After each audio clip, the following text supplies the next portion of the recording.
Hi you guys, we're going to start skill 8, finding the least common multiple.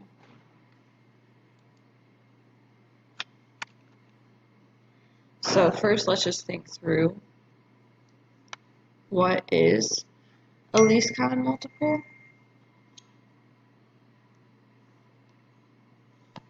It is, by definition, it's the smallest positive number expression that is a multiple of two or more numbers or expression.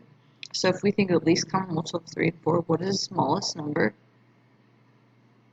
that 3 and 4 both multiply into or are factors of? So if I list the multiples of 3, it's 3, 6, 9, 12, 15. If I think of 4, 4, 8, 12. So the smallest and first number that 3 and 4 multiply into is 12.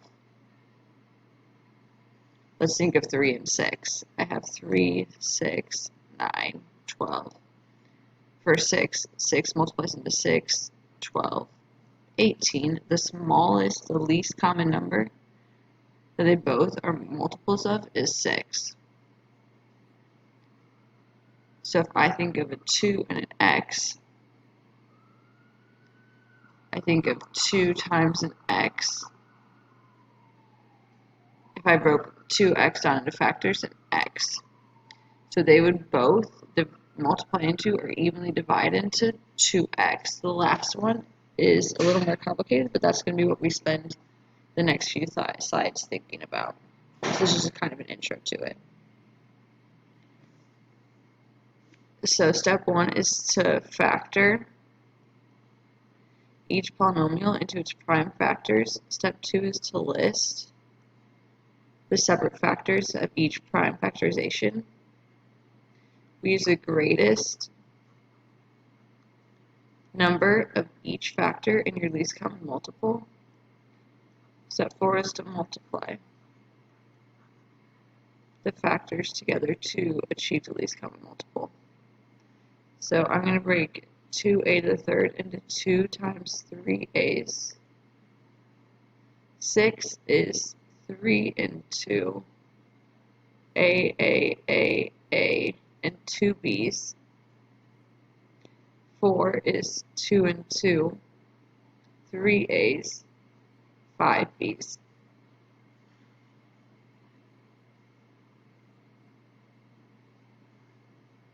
So I'm just going to start with my 2's. What is the greatest number of 2's that we have to have? We have to have 2 of them. So I have 2 times 2, and now let's think of my a's. The most amount of a's I have to have is 4. So I want enough, but I don't want any extras. Now let's think of my b's. I have to have 5 b's.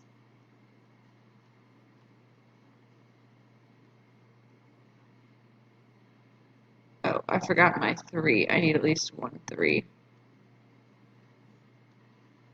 So I'm going to have 12, a to the 4th, b to the 5th.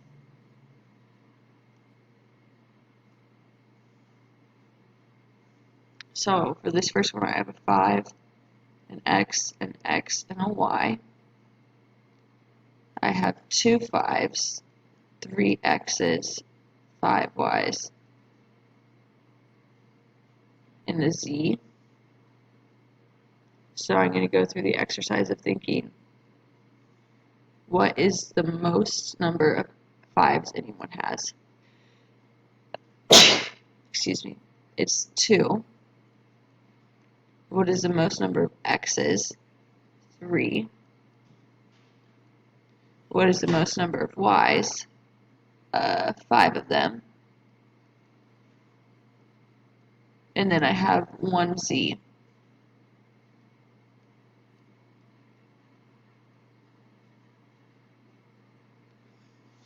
So you want to make sure we at least cover and include all the potential factors, but we don't want any extras. So we don't need, our final answer wouldn't have 6 x's because the most x's one of these polynomials has is 3.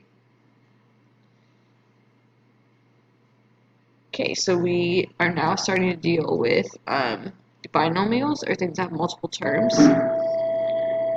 So I'm still thinking about, I could factor this by pulling out an x.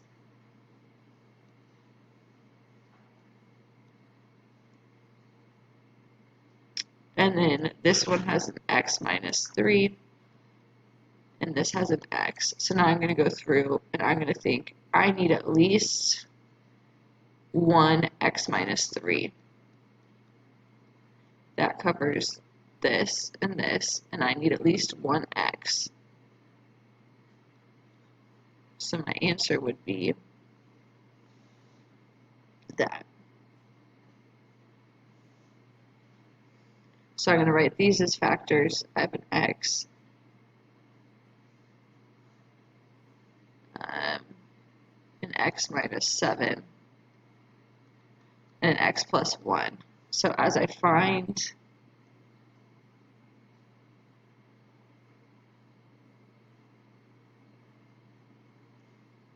my least common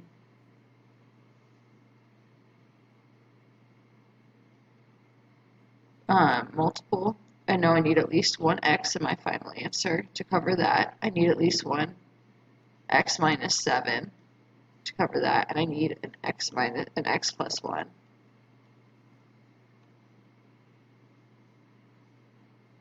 This is the last of these types we're going to do. I'm going to factor all of these, an x minus 3 to an x plus 3. And this one, I can factor to an x plus 3. Or, sorry, I made a mistake.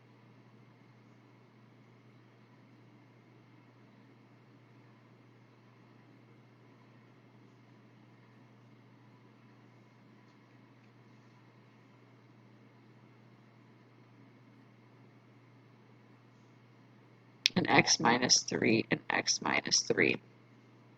So I see that the most x minus 3's that we have is 2 of them. So I need at least 2 x minus 3's. And that takes care of that one. And then I need at least 1 x plus 3.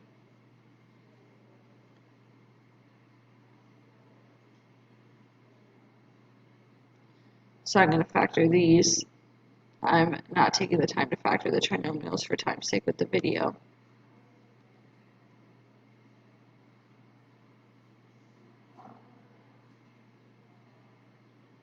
Okay, so the most I have 1 x plus 2.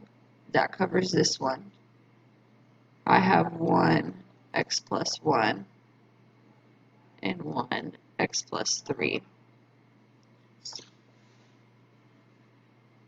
So you're thinking of it, you don't want any extras, but you want enough to at least cover everything.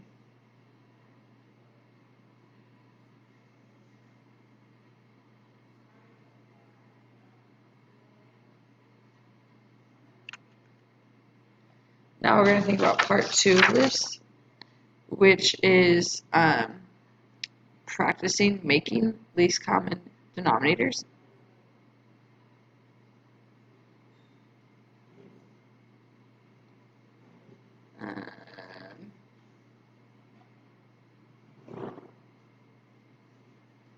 So we want to find the least common multiple of the denominators, multiply the numerators and the denominators by what's ever necessary to create a least common denominator. And then you want to simplify if necessary.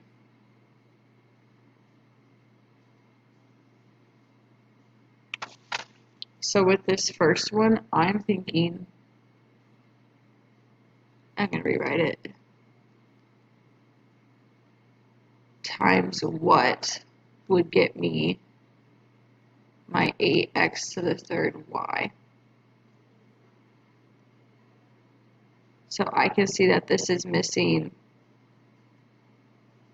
an x, it needs another x, it needs another 4, and it needs a y.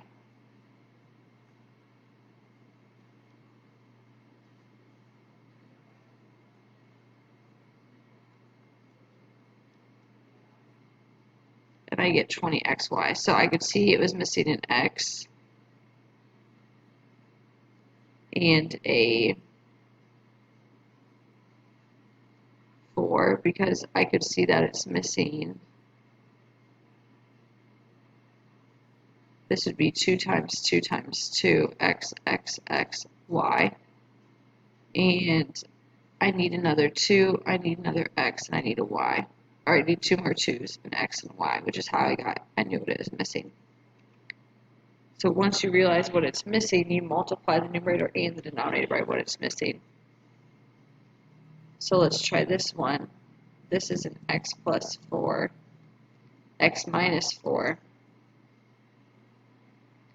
If I were to rewrite it, I'd have 2 over x plus 4 times what equals. So I can see that this is missing an x minus 4. So I'm going to multiply my numerator and my denominator by an x minus 4. After the numerator and the denominator, I call this a fancy 1. If I distributed that, that could be written as 2x minus 4 or 2x minus 8. However you want to write it. Okay, we're about to do our last one. If I factor this, again, x plus 3, x plus 2. So now I want to think through what is my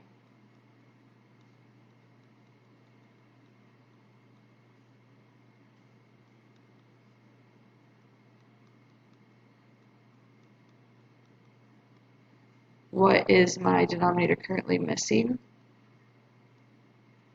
So this is missing an x plus 3.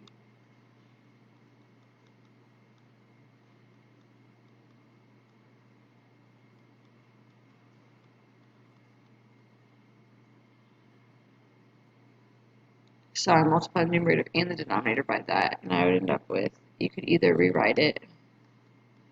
I would, whenever you get problems like this, I would just follow directions to see how it wants you to, if it wants you to leave it factored or FOILed.